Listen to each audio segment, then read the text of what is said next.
नमस्कार दोस्तों। देखिए, कनाडा और इंडिया का रिलेशन तो ऑलरेडी काफ़ी नीचे ही था, लेकिन आज एक इंसिडेंट के बाद यहाँ पे और भी ये बॉटम पे पहुँच गया है। मतलब ये जो दोनों ही देश हैं, इनके बीच का जो इंटरनेशनल रिलेशन है, एक समय कनाडा बहुत अच्छा यहाँ पे भारत का दोस्त हुआ करता था, लेकिन अब ऐसा नहीं है, बिल्कुल अब एक दुश्मन की तरह ही यहाँ पे दोनों कंट्रीज़ एक दूसरे के लिए। तो आपको पूरी हिस्ट्री बताऊंगा इसमें क्या है, लेकिन हिस्ट्री से मतलब अपने को नहीं है, अपने से सिर्फ स्टॉक मार्केट में कैसे इम्पैक्ट आता है, अपने इकोनॉमी पे कैसे इम्पैक्ट आता है, कहाँ फ़ायदा किधर नुकसान, ये चीज़ हम यहाँ पे एनालिसिस करने वाले हैं। तो बहुत इंपॉर्टेंट वीडियो होगा।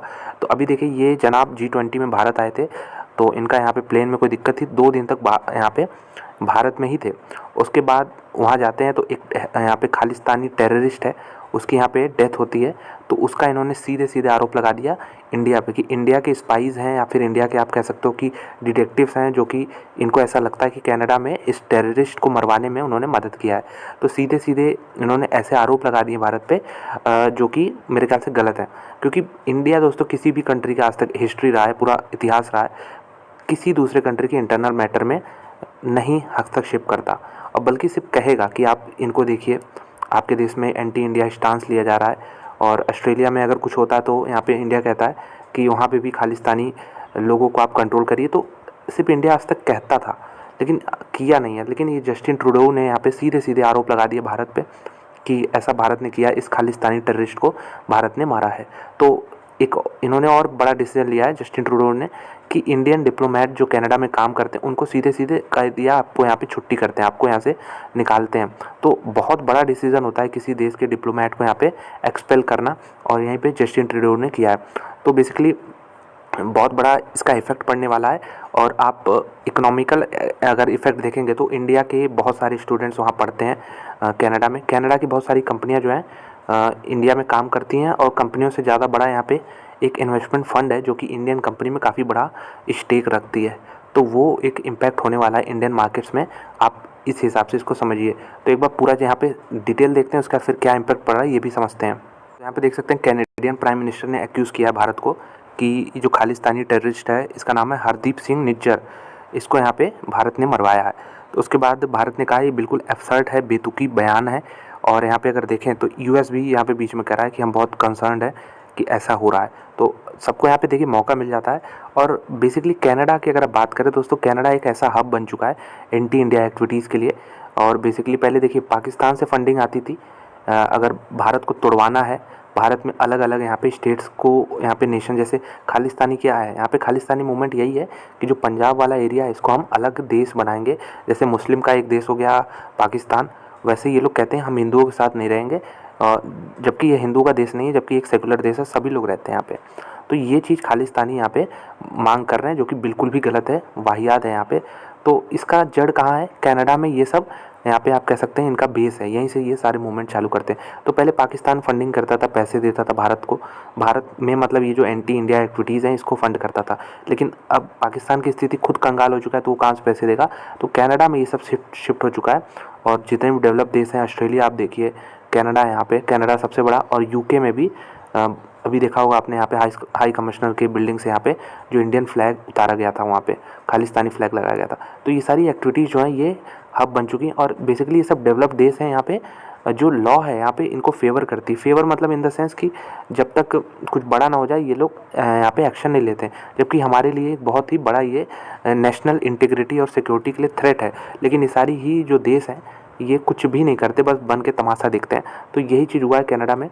और कनाडा में ये जो इनके पीएम है ये खुद एक पपेट है, और ये मतलब कुछ भी नहीं करती, पपेट है। और इनका 3% के आसपास का जो पॉपुलेशन है वो इंडियन का है यहाँ पे कनाडा में, और उसमें भी 6 का यहाँ पे काफ़ी बड़ा रोल है।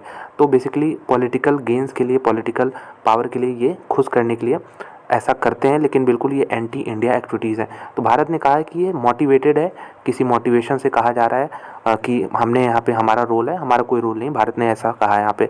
और कनाडा ने इतना ही नहीं किया, कनाडा ने भारत के एक डिप्लोमेट को यहाँ पे देश से निकाल दिया। मतलब जब रिश्ते ख़राब होते हैं किसी 2 कंट्रीज़ के बीच में, तो यही स्टेप लिया जाता है। अब पाकिस्तान इंडिया के बीच में देखे होंगे कितनी बार डिप्लोमेट्स को बुलाया जाता है, उनसे जवाब मांगा जाता है। तो ये चीज़ें होती रहती है, लेकिन देश से निकाल देना एक बहुत बड़ा डिसीज़न है। और यहाँ पे देख सकते हैं भारत कह रहा है कि शेल्टर देते हो आप कनाडा में, और यहाँ पे जिसकी वजह से इंडिया की जो सोवेरेनिटी है और टेरिटोरियल इंटीग्रिटी है इसको थ्रेट है। तो ये सब फॉरेन मिनिस्ट्री ने एक बयान में कहा है। और यहाँ पे इंडिया ने बदले में एक सीनियर कैनेडियन डिप्लोमेट को निकाल दिया। तो बेसिकली यही है टिट फॉर टैट जिसे हम कहते हैं। कनाडा ने निकाला भारतीय डिप्लोमेट को, तो इंडिया ने भी कहा चलो यहाँ से निकलो कैनेडियन डिप्लोमेट को, तुम्हारी यहाँ से छुट्टी। तो ये टिट फॉर टैट है, लेकिन मेरे ख्याल से भारत अपनी जगह बिल्कुल भी गलत नहीं है। कनाडा, यहाँ पे आप कह सकते हो कनाडा की गवर्नमेंट गलत है, लेकिन वहाँ की अगर आप पब्लिक बात करो तो पब्लिक खुद गवर्नमेंट के अगेंस्ट है। ये एक आप देखोगे कि जस्टिन ट्रूडो शायद दूसरी बार यहाँ पे टर्म न जीते। तो ये चीज़ आपको मैंने पूरी हिस्ट्री समझा दी।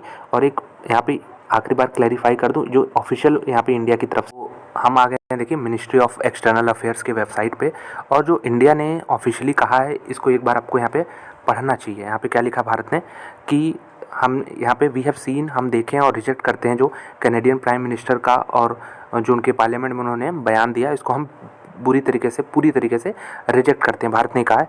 और allegation of government of India involvement, ये कोई भी यहाँ पे इन्वॉल्वमेंट नहीं है, वायलेंस जो है, और ये एब्सर्ड है, एकदम बेतुका है। और एलिगेशन यहाँ पे कैनेडियन प्राइम मिनिस्टर ने लगाए हैं जो कि बिल्कुल गलत है। तो we are a democratic polity with a strong commitment of rule of law.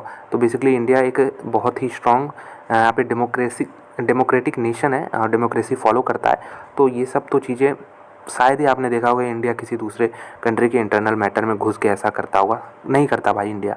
तो यहाँ पे उसके बाद यहाँ पे और भी देख सकते हैं कि स्पेस दिया गया है कनाडा में, और ऐसी ऐसी एक्टिविटीज़ चल रही हैं जो भारत को तोड़ने के लिए काम कर रही हैं। मर्डरर्स जो हैं, ह्यूमन राइट्स का, ह्यूमन ट्रैफिकिंग का यहाँ पे जो वायलेशन करते हैं, इनको यहाँ पे कनाडा में शरण दी गई है।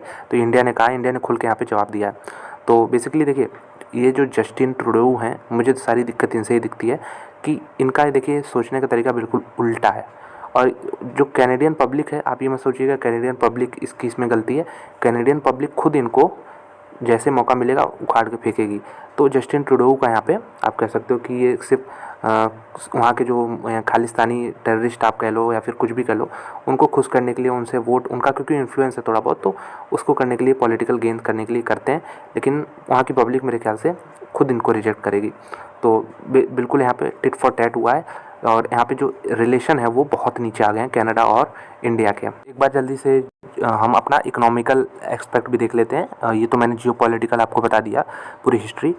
लेकिन देखिए इंडो चाइना जो यहाँ पे, माफ़ कीजिएगा चाइना कह रहा हूँ, यहाँ पे इंडो जो कनाडा यहाँ पे जो टाइज़ हैं इसको एक बार समझ लीजिए। 3% जो कनाडा का पॉपुलेशन है वो इंडियन ओरिजिन का है। बेसिकली जो पंजाब रीजन से ज़्यादा यहाँ पे लोग जाते हैं। 600 कैनेडियन कंपनी जो हैं भारत में काम करती हैं, भारत में प्रेजेंट है। और यहाँ पे देख सकते हैं $10 बिलियन का यहाँ पे ट्रेड हुआ है, bilateral trade in goods in 2022 से। तो मेरे ख्याल से नंबर तो ठीक ठाक है, बहुत बड़ा नहीं है कि उससे कोई दिक्कत होने वाली है। ट्रेड फिगर मेरे ख्याल से छोटा ही है, आप कह सकते हो किसी इतने, मतलब कनाडा एक बड़ा देश है, डेवलप देश है, उससे यहाँ पे इतने का करना ट्रेड मेरे ख्याल से बहुत ज़्यादा नहीं है, दिक्कत की बात नहीं है। और यहाँ पे $55 बिलियन, ये आपको यहाँ पे थोड़ा चौंका सकता है कि कैनेडियन पेंशन फ़ंड है, जैसे यहाँ पे LIC है पैसे इन्वेस्ट करती है, उसी तरह कनाडा का जो पेंशन फ़ंड है ये इंडिया में $55 बिलियन की इन्वेस्टमेंट रखता है। तो ये अगर इसमें कोई दिक्कत आ सकती है तो वो यही है। कैसे? अगर मान लीजिए ये जो जस्टिन ट्रूडो, इनका दिमाग तो ऐसे भी हिला हुआ है, तो अगर ये कल को कहते हैं कि जो पेंशन फ़ंड है हमारा, ये अब भारत में इन्वेस्ट नहीं करेगा, बल्कि जो इन्वेस्टमेंट है उसको बेच के आए, भारत से हमारे रिश्ते नहीं हैं, या फिर कुछ भी लगा दें, पूरा ख़त्म करने की जगह कहें दे कि इतना कम करो, हमसे भारत से कम रखना है, तो उससे क्या होगा, सेल ऑफ होगा। जो $55 बिलियन ये होल्ड करते हैं कंपनियों में, इनमें आपको एक बढ़िया सेल ऑफ देखने को मिलेगा। तो ये चीज़ है और इसको हम फैक्टर इन करके चल सकते हैं। मतलब इस चीज़ को दिमाग में रख के चल सकते हैं कि ऐसा भी हो सकता है।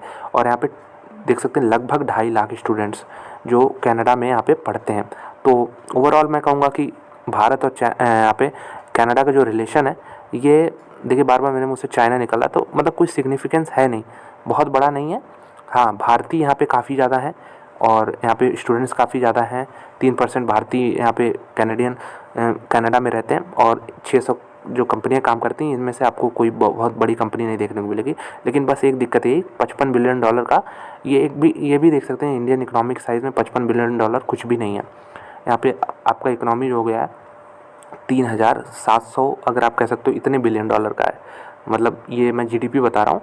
तो अगर स्टॉक मार्केट से भी $55 बिलियन अगर हटा भी दें, हालांकि मैं सीधे पूरा ये नहीं कहूँगा कि कंप्लीट यहाँ पे कैनेडियन फर्म निकल जाएगी, लेकिन अगर सेल ऑफ भी करते हैं या फिर पूरा हटा दें तो भी कोई बड़ा इम्पैक्ट आने वाला नहीं है।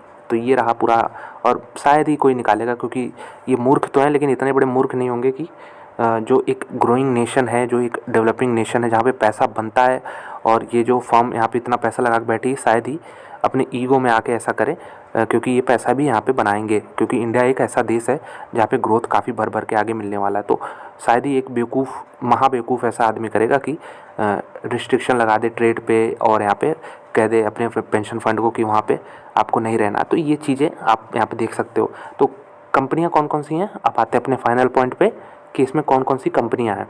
तो सबसे पहले देखिए मैंने कंपनी खोला है, कंपनी का नाम है डिलीवरी, और यहाँ पे आईपीओ आया था इस लॉजिस्टिकल कंपनी का।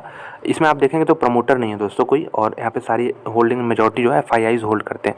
तो एफआईआईज की लिस्ट आप खोलेंगे तो इसमें आपको वेरियस नेम्स देखने को मिलेंगे। केमन आइलैंड से बहुत सारे फर्म बनाए जाते हैं जो कि इन्वेस्ट करते हैं। तो आपको यहाँ पे दिख जाएगा 6% की स्टेक जो है कैनेडा पेंशन फंड, तो यही है कैनेडियन पेंशन फंड। इसको हम खोल लेते हैं तो एक बार आपको यहाँ पे देखने को मिल जाएगा कि ये जून में एक्टिव थे। ये सेलिंग कर रहे थे किसमें, कोटक महिंद्रा बैंक में 1856 के भाव पे। यहाँ पे देख सकते हैं 3,30,00,000 शेयर इन्होंने सेल किया है। नवंबर में एक्टिव थे, नवंबर में इन्होंने नाइका के 175 पे खरीदे, अभी फ़िलहाल 150 पे है।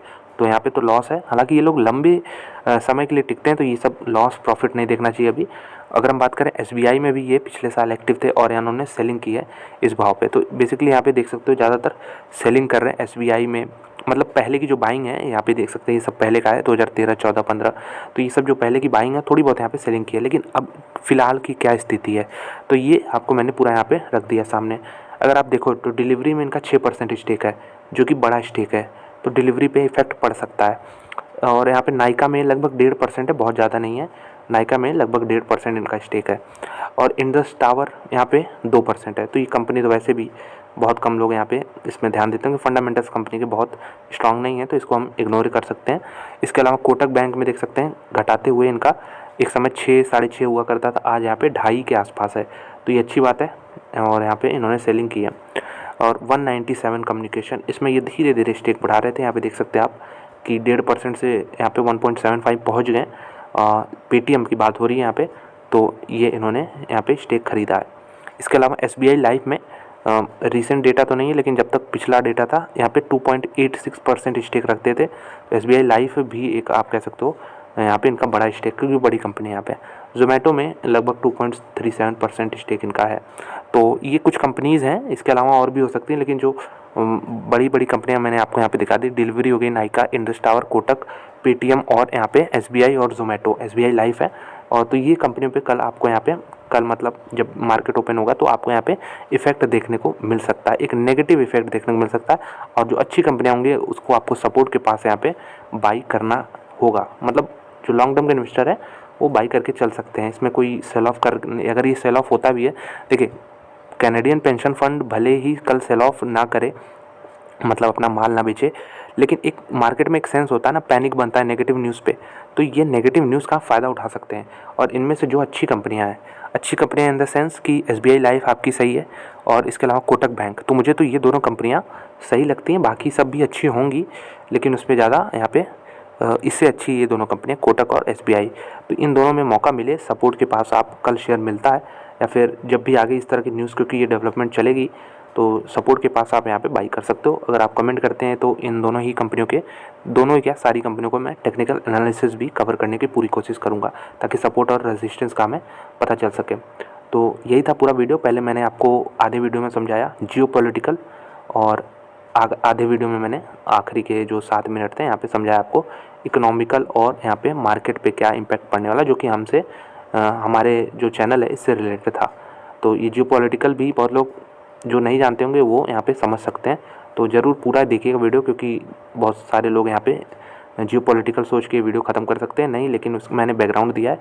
मेन चीज़ इधर है आपका जो हमारा फोकस का रहने वाला चीज़। तो वीडियो देखने के लिए धन्यवाद। अच्छी लगी लाइक कर दें, चैनल में सब्सक्राइब कर सकते हैं। इसी तरह के और वीडियोस देखने के लिए धन्यवाद।